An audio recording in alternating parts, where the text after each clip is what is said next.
Bienvenidos a La Silla Vacía, yo soy Tatiana Duque. Hoy hablaremos de las denuncias de politización dentro de Cenit, una de las filiales más grandes de Ecopetrol, la empresa más importante del país. Estamos desde la redacción. Camilo Garzón es el periodista de La Silla Vacía que cubre las movidas dentro de Ecopetrol, la empresa más grande del país, y hoy escribió la nota "ROA deja un legado de politización en Ecopetrol", con una cara visible en Cenit, que es una de las filiales de esta empresa que maneja todo el tema de oleoductos en el país. Camilo, hola, gracias por pasar por acá. Gracias, Tati, por invitarme. Estamos hablando de unas denuncias que La Silla Vacía recibió de supuestos nexos de Ricardo Roa, el presidente de Ecopetrol, que está en licencia y vacaciones porque tiene líos jurídicos, y Jorge Dilson Murcia, vicepresidente jurídico de Cenit, que hablan no solamente de sus nexos de amistad, sino también de una posible politización dentro de Cenit. Háblanos primero de dónde sale este señor Jorge Murcia y qué tiene realmente que ver con Ricardo Roa. Sí, bueno, lo primero que habría que decir es que Jorge Dilson Murcia es un político del Huila, de ahí viene su trayectoria, fue congresista en el 2024 por Cambio Radical, pero una sanción por doble militancia en 2023 suspendió su curul. Murcia también fue registrador del Huila en 2022 y dio un salto que para muchos fue sorpresivo a Cenit, a la vicepresidencia jurídica de Cenit, 2 meses después de la llegada de Alexander Cadena como presidente de la empresa, quien es el actual presidente de Cenit. La razón por la cual Murcia pasa del mundo político huilense, si se quiere, y del Congreso a una empresa de hidrocarburos es porque es amigo personal desde hace muchos años de Ricardo Roa, y fue Ricardo Roa, y él mismo nos lo confirmó, quien lo nominó para llegar a este cargo. El lugar donde se conoció Roa y Murcia fue en la Superintendencia de Servicios Públicos, por allá entre el año 1997 y 1998, donde ambos se conocieron y se volvieron amigos.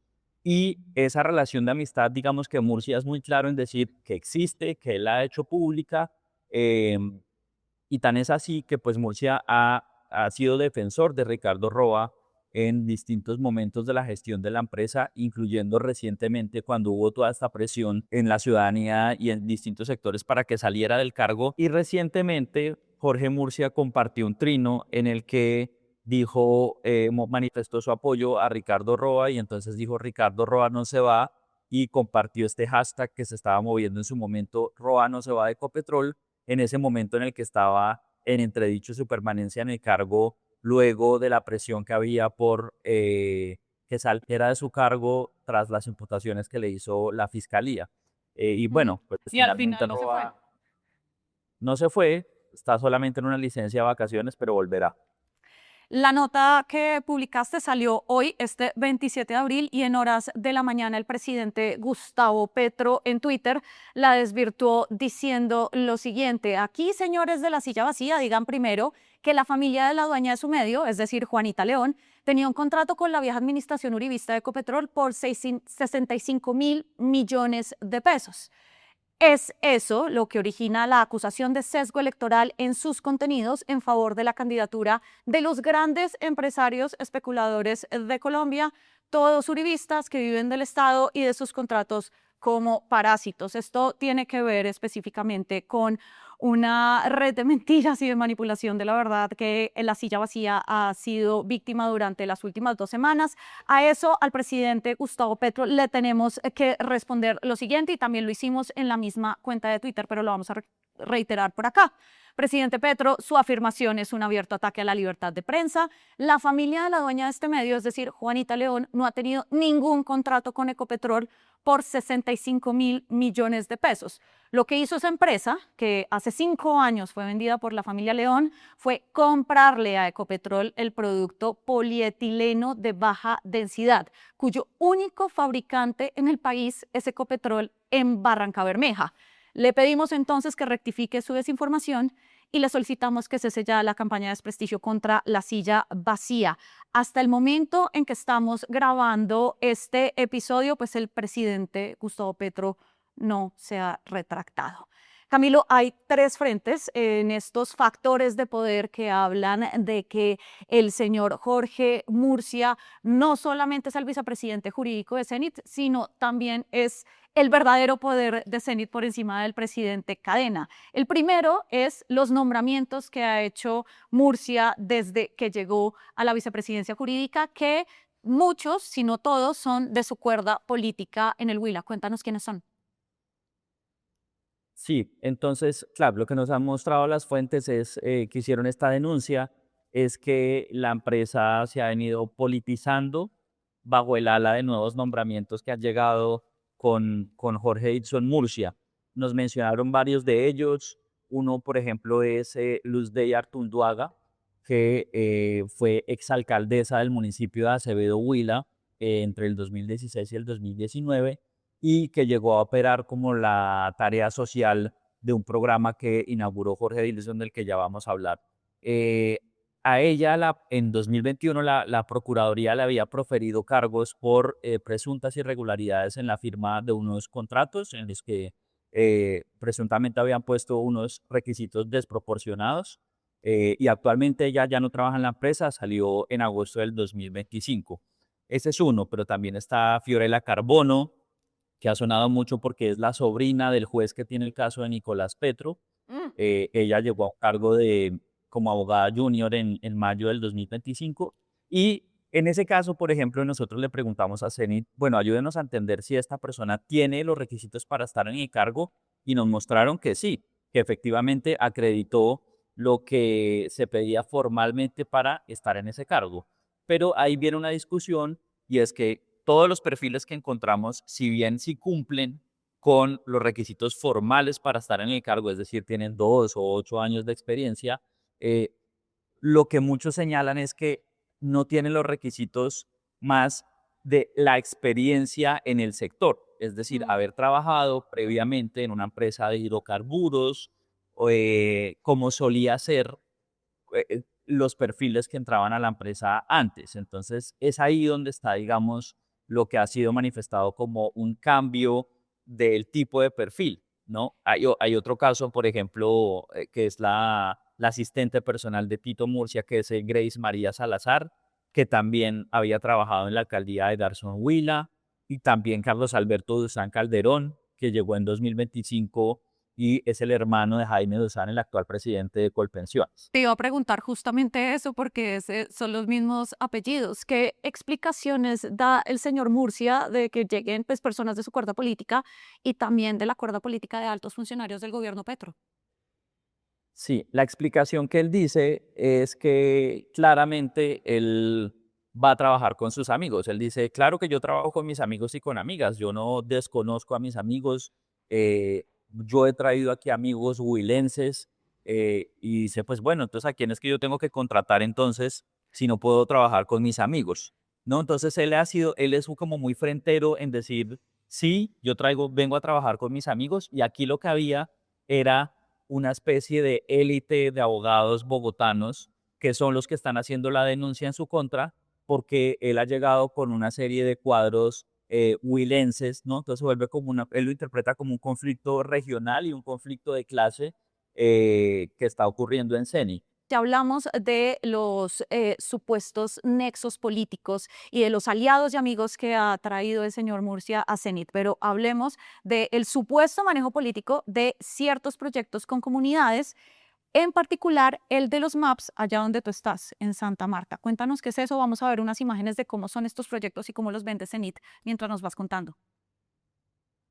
Listo. Entonces, los MAPS es un programa que fue creado en 2024 por CENIT, precisamente bajo la tutela de Jorge Dilson, y básicamente en lo que consiste es como una creación de una especie de asambleas comunales donde se reúnen personas y líderes de la comunidad y se crea un esquema de interlocución para que CENIT pueda coordinar proyectos sociales y contratación de mano de obra con esa comunidad. El primer proyecto se lanzó específicamente aquí en Santa Marta y digamos que ha sido traído a colación porque quienes hacen la denuncia de la politización en Cenit, pues están diciendo que esto es una suerte de fachada que viene montando Murcia para que Cenit le ayude al gobierno en el avance de sus propósitos electorales, y la sospecha que plantean es un poco que es por qué se eligió Santa Marta, ¿no? Ellos dicen, ¿por qué Santa Marta si allá no hay tanta conflictividad social? ¿Por qué no haber hecho esa inversión en Catatumbo o en Magdalena Medio, donde sí hemos tenido problemas más graves de infraestructura? Sí. Y entonces ellos dicen que la razón es porque Santa Marta es un bastión político que el petrismo quiere recuperar ahora en elecciones, luego de la salida de Carlos Caicedo y con la llegada a la alcaldía de Carlos Pinedo, que no es del resorte del petrismo.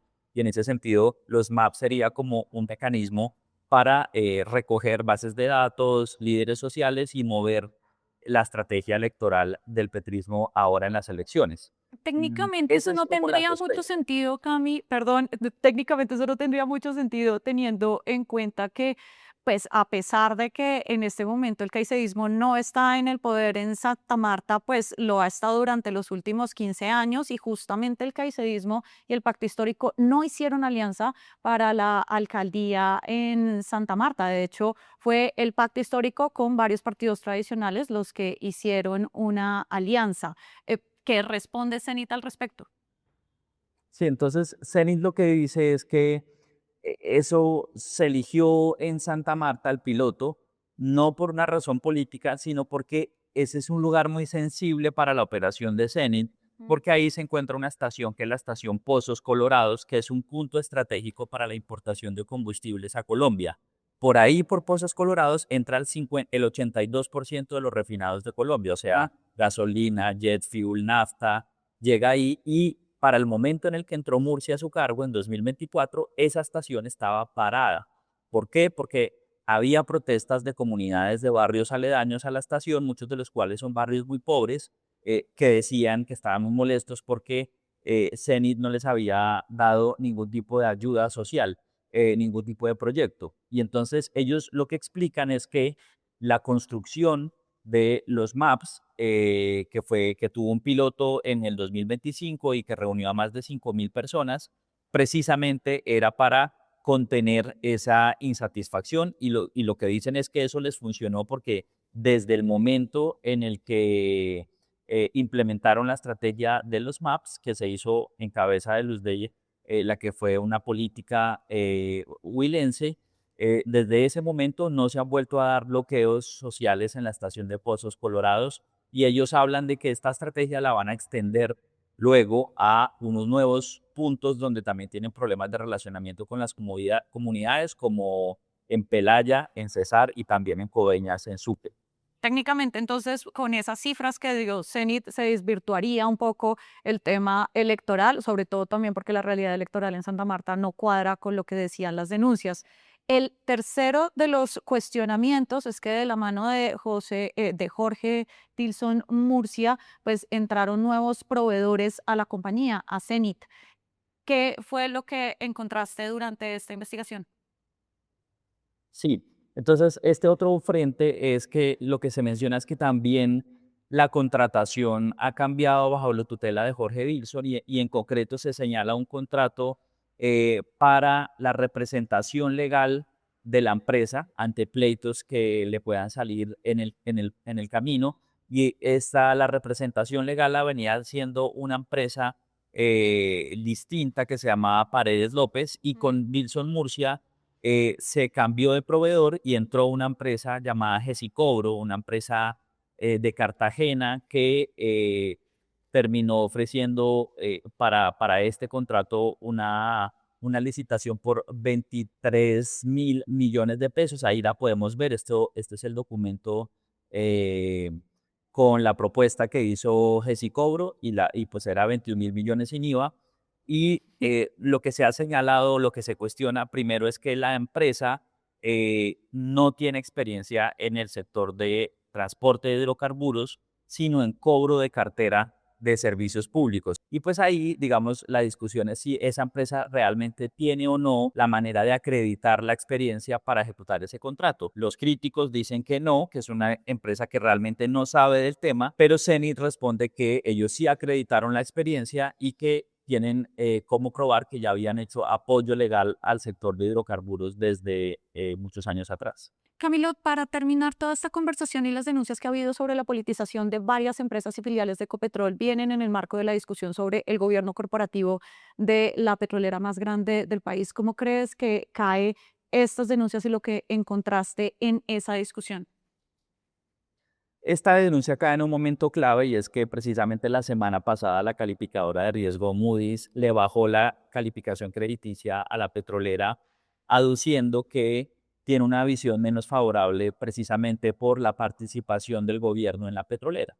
Esto normalmente se ha llevado la atención es la junta directiva de Ecopetrol, que es la que hemos contado varias veces en este espacio, que ha sido politizada, pero lo que uno ve es que muchas filiales del grupo Ecopetrol también están mostrando patrones de politización que van por la vía del nombramiento de aliados políticos de Ricardo Roa en cargos y que a su vez ellos nombran otros políticos más que empiezan a ocupar cargos que históricamente en el pasado eran reservados a personas que venían del mismo sector, que habían trabajado antes en Ecopetrol, en Ocensa, en ODL, en las empresas del ramillete o en cualquier caso en el sector de hidrocarburos, y eso es lo que la gente denuncia que se está politizando.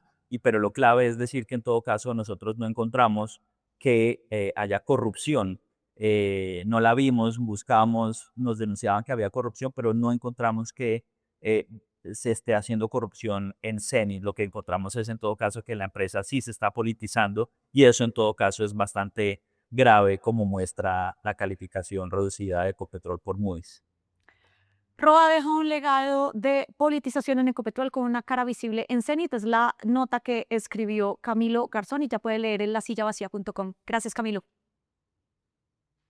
Hacer periodismo independiente cuesta. Cada suscripción a este canal nos permite financiar historias que revelan patrones, intereses y otras dinámicas de poder que otros no cuentan. Suscríbase y sea parte de la comunidad que apoya a La Silla Vacía.